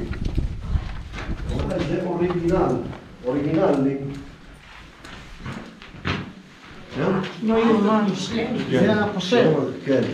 תראו איזה חדר זה. חדר שנשמר 2000 שנה, זה לא איזה ילד. 2000 שנה. ועדיין עומד. עכשיו אתם רואים בכל האבנים, מה שלא טבעי, אז עושים את החריצים האלה כדי לקבל אחר כך את הסטוקו הלבן. סטוקו הלבן, ואו לחילופין עושים ריצוף כמו של קרמיקה כזאת, זה מין עריכים כאלה, שגם כן באים על הקירות. על הרצפה בדרך כלל זה עריכים משולשים, ככה זה התבנית של בתי המרחץ הרומיים. אפשר לראות את זה, עוד פעם, אני מפנה אתכם למצדה, פעם הבאה שתהיו, אתם תראו את הקטע הזה. ושם החדר הקר, אתה הולך לחדר הקר, טובל במים קרים, יוצא, הולך לבית, וכן הלאה. יא? הולכים עכשיו לבית כנסת. לפני שאנחנו נכנסים פה לדבר על הבית כנסת, כשאנחנו אומרים ארמון, אז היינו בבית מרחץ, אבל פה תראו את מערכת העמודים הזאת שמקיפה את החצר, חצר ענקית, כן? שכל מיני פונקציות יש בה, ואחד מהחדרים ששימשו כפונקציה כנראה ישיבות או משהו כזה, זה המקום שלימים הופך להיות מה שנקרא בית הכנסת. אבל תראו את סדרת העמודים הזאת כאן, ופה, ושם, ואת כל המקום הזה, אני אומר, צריכים המון דמיון, זה לא נראה ככה. זה היה כולו פשוט יצירת מופת. בין אם זה סטוקו לבן, בין אם זה פרסקו בתוך החדרים, כמו שראינו בבית המרחץ או בחדר הכניסה. אז זה אחד. עכשיו ניכנס פה לבית כנסת להגיד כמה מילים על המקום הזה. לפני שנדבר על הבית כנסת, אז בתקופה ההרודיאנית, אז כיוון שאין פה עמודי שיש, מה שעושים, תראו, בונים את העמודים מחוליות. עכשיו, בונים את החוליה ועוד חוליה ועוד חוליה. בדרך כלל הסטטים, אלה שמכינים אותם, יש להם את החתימה שלהם, שאומר זה שלי וזה אומר זה הבסיס, זה השני, זה השלישי, זה הרביעי. ואז תראו שבכל חלקי החלקים של העמוד רואים שיש פה מין חור כזה. בתוך החור הזה ועל החלק העליון היו שופכים עופרת חמה, וזה מה שהיה מדביק את החוליות אחת לשנייה. כמובן שזה עמד יפה עד earthquake, עד לרעש אדמה, שבו בתזוזה זה כבר לא מחזיק מעמד. אבל גם הבסיס, על הבסיס יש חור שעליו החוליה הראשונה, ואז השנייה, והשלישית, והרביעית, וכן הלאה, ואז החלקים שנמצאים מעל. וככה בונים את זה, אפשר לראות את זה בכל אתר הרודיאני, רואים את הסיפור הזה. עכשיו לגבי המבנה עצמו, אנחנו יודעים כשהורדוס בונה את המצודה הזו, את המבצר הזה, מארמון מבצר, אז עדיין בית המקדש קיים. בית המקדש קיים, אין שום בעיה, מקריבים קורבנות והכל בסדר. אבל צריך לזכור שהאנשים, רוב האנשים, הם אנאלפביתים, הם לא יודעים טוב על האמונה שלהם. אז איפה הולכים? הולכים לבית כנסת. עכשיו, בית כנסת מהמילה שלו, בית שבו מתכנסים כדי לשמוע את התורה שלך, לשמוע על האמונה שלך, לשמוע מה אומרים הרבנים או whatever, כן? ואז אתה מתכנס בבית שבו מתכנסים. לכן בית כנסת. בית הכנסת הוא בפורמה הזאת נמשך איזשהו זמן עד חורבן הבית. אחרי חורבן הבית מתחילים לבנות את המבנים האלה. עוד פעם, עדיין אין תפילה, רבותיי. תפילה זה דבר מאוד מאוחר, אבל בונים את המבנים האלה בדרך כלל לירושלים. תשימו לב שהמבנה הזה הוא לא לכיוון ירושלים משמה, ממש שם, והמבנה הזה, הכיוון שלו הוא כנראה, הוא knows לאיפה. הוא נבנה לא כבית כנסת. למכה. מכה זה שם. אז זהו.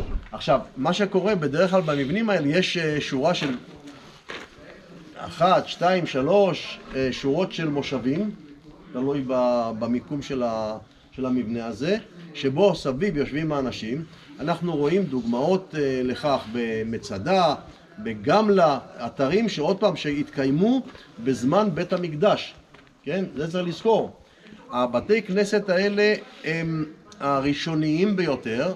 יש הרבה מחקר והרבה דעות על הסיפור הזה, אני לא רוצה להיכנס להכל, אבל זה הרעיון המרכזי. בשלב מסוים, במאה הרביעית לספירה, רביעית חמישית, מתחילים לבנות בתי כנסת מסוג אחר, הגליליים.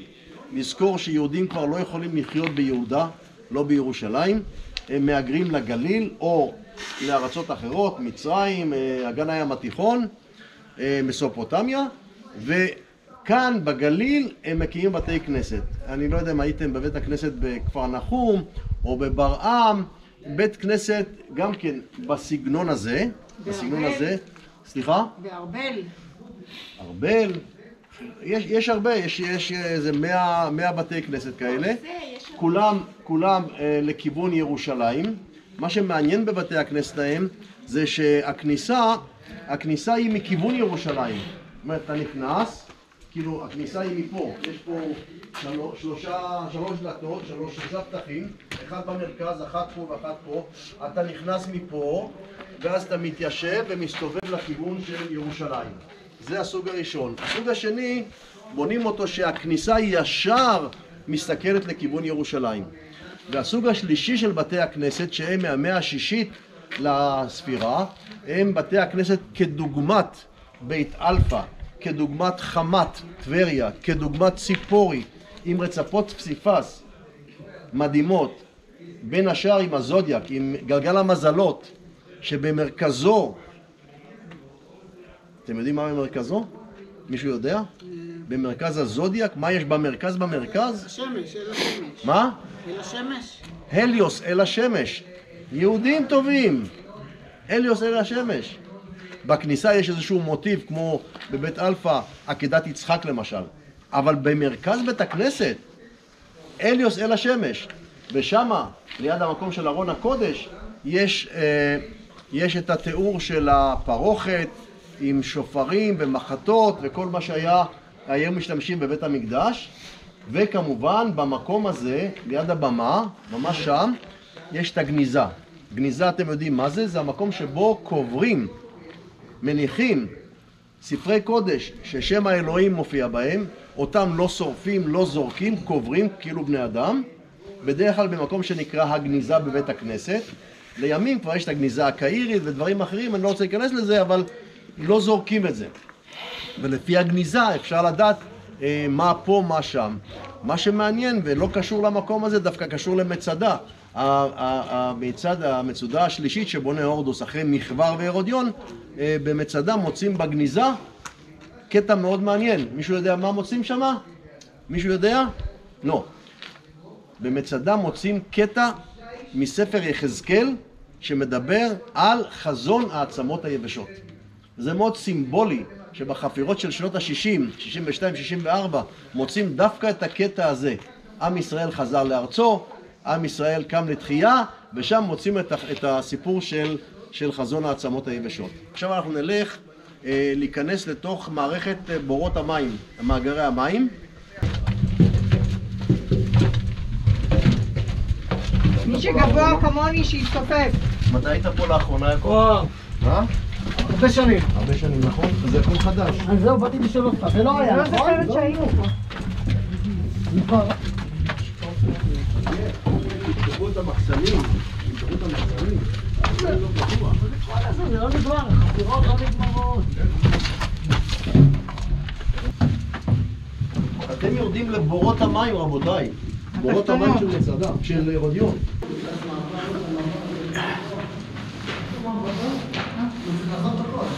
לא, יש יציאה.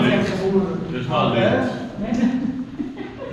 אתה לא ראית את המעלית ליד השירותים? זה הבור המערבי ויציאה, הנה היציאה. כן? זה בור המים הגדול. אתם רואים פה את בורות המים. אנחנו תכף נצא, לא מפה בצד השני. מאיפה שיצאת עכשיו? כן, כן, איפה שיצאתי. תראו את הגודל. תראו את הגודל של בורות המים. סליחה. לא יאומן. כן, כן. זה גם חדש יחסית. מה שירדנו עכשיו זה לא היה לפני... המדרגה עצמה. תראו כאן איך אתה יורד לתחתית בור המים. תראו את הגודל שלו. בא משם. שם הכניסה. תראו את גם זה היה מלא מים, רבותיי. זה לא איזה... עכשיו מבקרים, אבל זה... תראו את הגודל, אין דברים כאלה.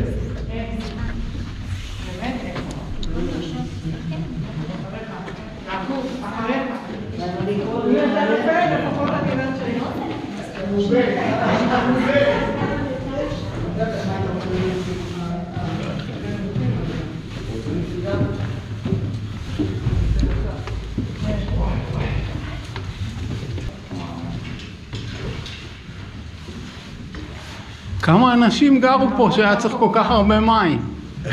לא יודעים. תראה, כשאתה נמצא במצדה, אני חוזר למצדה, כי שם זו דוגמה קלאסית. במצדה חיו 960 איש, אומרים 3 שנים, אומרים קצת פחות, לא חשוב כרגע. הארמון הזה הוקם לבן אדם אחד, גם זה, לבן אדם אחד. לא למשפחתו ושמור ירושו. זה הכל. אז מים? צריך בבית המרחץ, צריך לנקות, צריך לפה, צריך לשם. אין, עושים. לא מדובר על אלפי איש. במרד בר כוכבא, כמה היו פה אנחנו לא יודעים. אבל רואים פה, הנה, דוגמה לעוד מנהרה, כן? שנחפרה בתוך ההר, מתוך בורות המים, מתוך... חבר'ה, זה היה פה מרכז לוגיסטי של מרד בר כוכבא. כשאתה מדבר על מערות המסתור בבית גוברין, אתה מדבר על מקומות אחרים, הכל נכון, אבל זה המרכז. אבל תראו שכל בורות המים, כולם, הם מצופים בחומר. עכשיו, זה חומר שנקרא טיח, ואתם רואים, זה לא שכבה אחת, זה מספר שכבות. והטיח הזה נועד שהמים לא יחלחלו. שיהיה אטום. כן, בדיוק. עכשיו, מי שלא מכיר את העניין הזה, תעשה בור בחצר, או תראה איזשהו בור בסלע באיזשהו מקום, שים את המים ותראה שאחרי כמה זמן, פתאום זה נעלם. וכדי שזה לא ייעלם, כדי שהמים יישמרו, אז כל בורות המים היו מטויחים בטיח כזה ששומר אותם פנימה. לא נותן להם לחלחל, כן? בואו. יעקב. תן לי, כבוד. אבא, אני בא.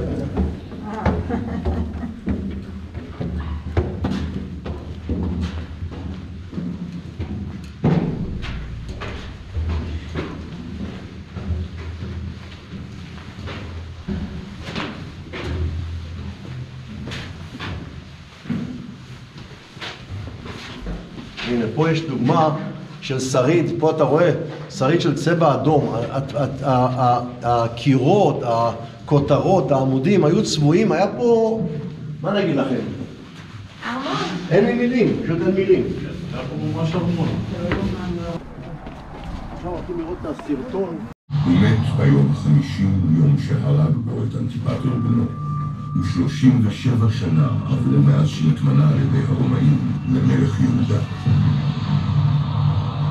אז הכינו את קבורתו של המלך, וארכילאוס נתן דעתו על כך שהלוויית אביו תהא רבת הוצאות ביותר, וישאו לפניו את כל תכשיטיו, כדי שיהיו גם הם בלוויית המת.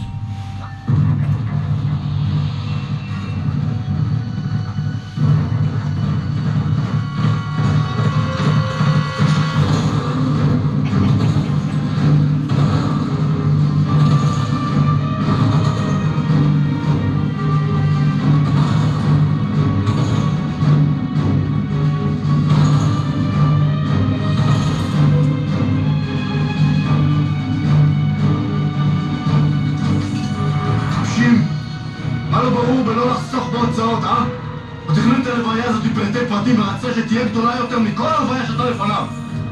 מה אתם חושבים, שאם הוא מת אז ידו לא תשיג אתכם? אדם ברוקח עוד לא הספיק להתקרר וכבר חותרים תחתיך.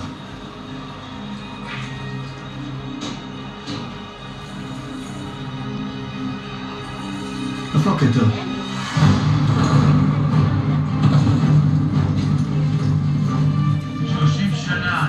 שהיהודי למחצה יעזוב אותנו לנפשנו. 30 שנה כבר חשבתי שזה לא יגיע בחיי, והנה הגיע היום המאושר. ברוכים תהיו! ברוכים הנמצאים! אתם בדרך ללוויית העריץ? כן, בהחלט. בואו, צטרפו. יום שמחה הוא היום. יום שבו העבד הכנעני הזה, בן הגר העדומי הזה, שליט בחסד הרומאים, הולך לו אל קברו. החנפן הארור הזה הרג מאות, אולי אלפי יהודים, חיסל את בית חשמונאי, רצח את אשתו מרים החשמונאית ואת אמה אלכסנדרה ואת בניו אלכסנדר ואריסטובולוס. אפילו חברו, קיסר הרומי אוגוסטוס, אמר כי עדיף להיות חזירו מאשר בנו. עזר האל ונפטרנו מראשו.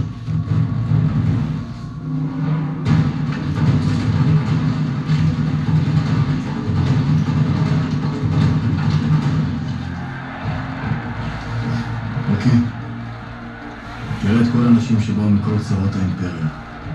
באו לתת לך כבוד אחרון. אבל שלא תטעה לרגע. אנטיפס, בשר מבשרך, מתכנן לחתור תחתיך. אבל אל תדאג מלכי. כל נני חי, אני מבטיח לך שהמלך הבא יהיה ארכילאוס בנך, כמו שאתה קבעת.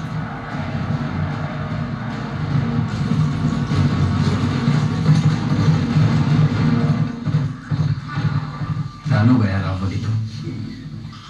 סיוט. מה אתה מדבר? הוא היה מתאר הכל לפלטי פרטים, כשהייתי בא אליו עם הדגם הסופי. הוא היה משנה לך את הכל. גאון. אני לא אשכח איך הציג לי את הרעיון של הארמון הצפוני במצדה. רק מלהסתכל על התוכניות נשבר לי אגב. אבל בסופו של דבר בנינו שם את אחד הארמונות היפים ביותר בעולם. הוא היה בנאי גדול. קיסריה. ירושלים. בקיסריה תכננתי בשבילו עיר מפוארת עם נמל יותר גדול מהנמל של רומא. ירושלים, בית המקדש. לא בתים ירושלים, עם התכנון השחצני של הארכיטקטים מרומא. ההרודיון זה שחצנות. ההרודיון זאת גאונות. לא ניסית להגיד לו שאי אפשר להשקיף משם על ירושלים? כולם ניסו. הוא אמר שאין בעיה. פשוט תגביאו את ההר כשניים.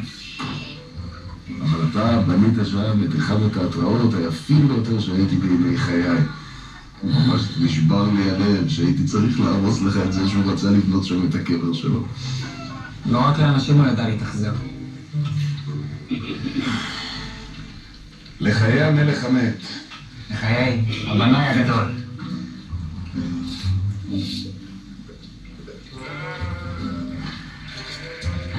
לחלוק לו כבוד אחרון.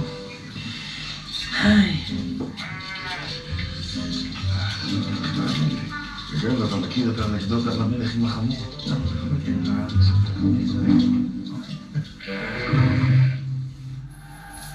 ההרודיון, זה מקום להיקבר בו. לא לחינם קראת למקום הזה על שמך. אתה זוכר למה רצית לבנות את המקום הזה דווקא כאן? ברור שאתה זוכר. כשברחנו בירושלים, כאן, בדיוק כאן, התהפכה המרכבה של אמא שלו, קיפרוס. אתה היית בטוח שהיא מתה וכמעט יצאת מדעתך. כשלא ידענו אותך, אתה היית מתאבד. כבר אז הוא נשבע שכאן נקבר.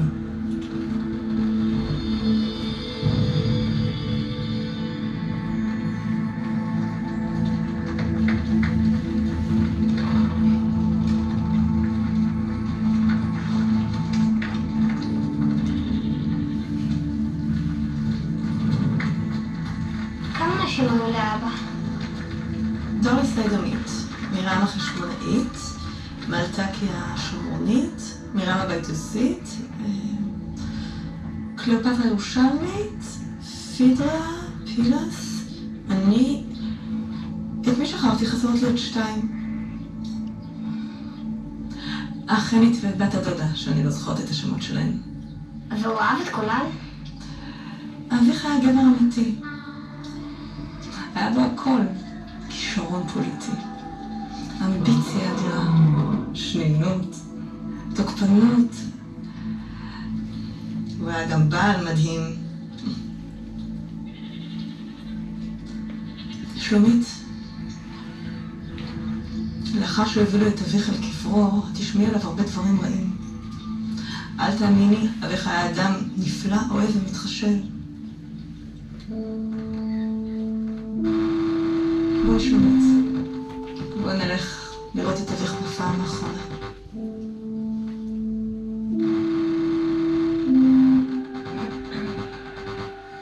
מה שעשינו כאן ישפיע על הרבה דורות. אבל אני כבר היום יודע להעריך את מה שהשגת. יערים, הנמלים, הקשרים הפוליטיים. הצלחת לחבר את הפרובינקיה הנידחת הזאת למרכז העולם.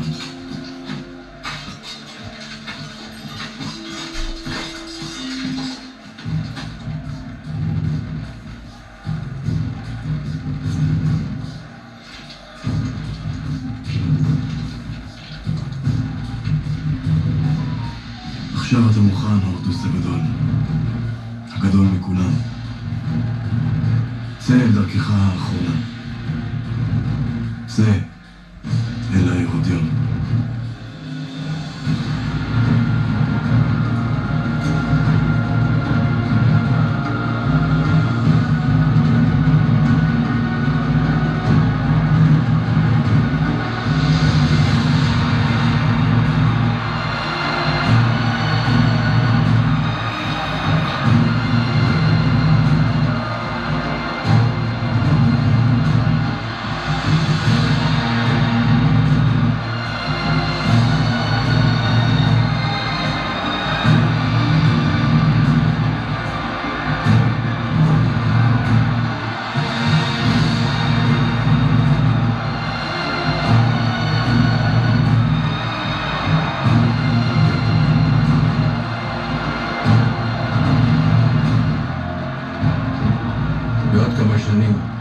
ילכו מכאן הרומאים, אנו ואם לא אנו אז בנינו, ננתץ את קבר העריץ האכזר, ונמחה כל זכר של הרשע הזה מהארץ.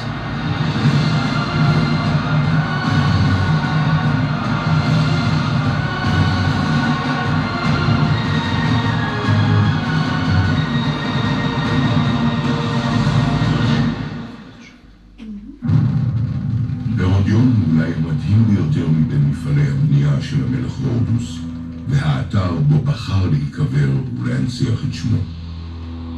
הקבר נשדד ופורק במאה הראשונה לספירה, נבלע בתוך ההר ונשאר תעלומה, עד שנתגלה בשנת 2007 על ידי פרופסור אהוד נצר.